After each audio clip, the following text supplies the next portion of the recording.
Merry Christmas, everyone. Today I'm going to show you how to take a plain stocking and bedazzle it. So if you're like me, and Christmas time is a time of whimsy and gold, gild, sparkle, everything a little more over the top, bigger is better, then you'll love this. This will be perfect for you.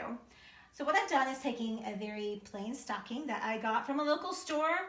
You really want to keep it plain because anything too ornate will take away from what we're going to do, because we're definitely going to bedazzle it way over what you would find in a normal stocking. So for 10 years, I've been collecting brooches at local yard sales, rummage sales, such as my favorite, St. James West. They have 2 times a year a rummage sale, and they know me by name. And yes, I might have tried to sneak in early a couple times, but luckily those ladies love me. And this is one of the products of my searching and finding all kinds of vintage stuff for the last year. So I have a pretty large brooch collection.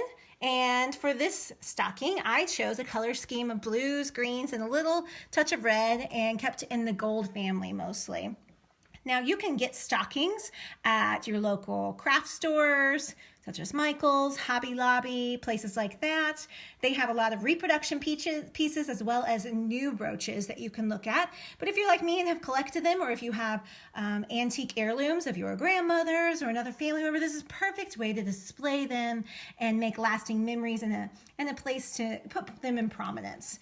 So what I've done is taken them, put them on the cuff. You don't necessarily want to decorate the whole thing because our cuff is fabulous enough, but you just lay them out before you pin them on, kind of fit them all together like a puzzle. Make sure you know where they're going to lay out.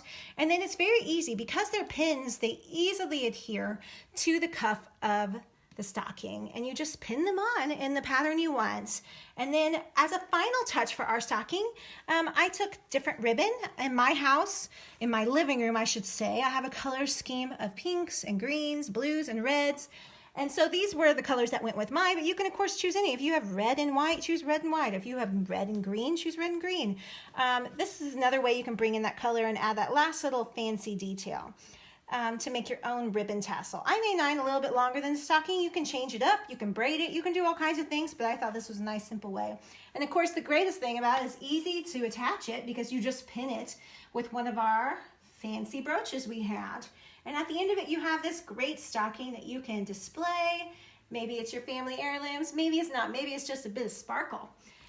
So I have several more of these that I'm going to be doing, which we'll be posting later on social media, but this is our first one. We wanted to show you how to do it in time for Christmas so you too can have these over-the-top, upscaled stockings.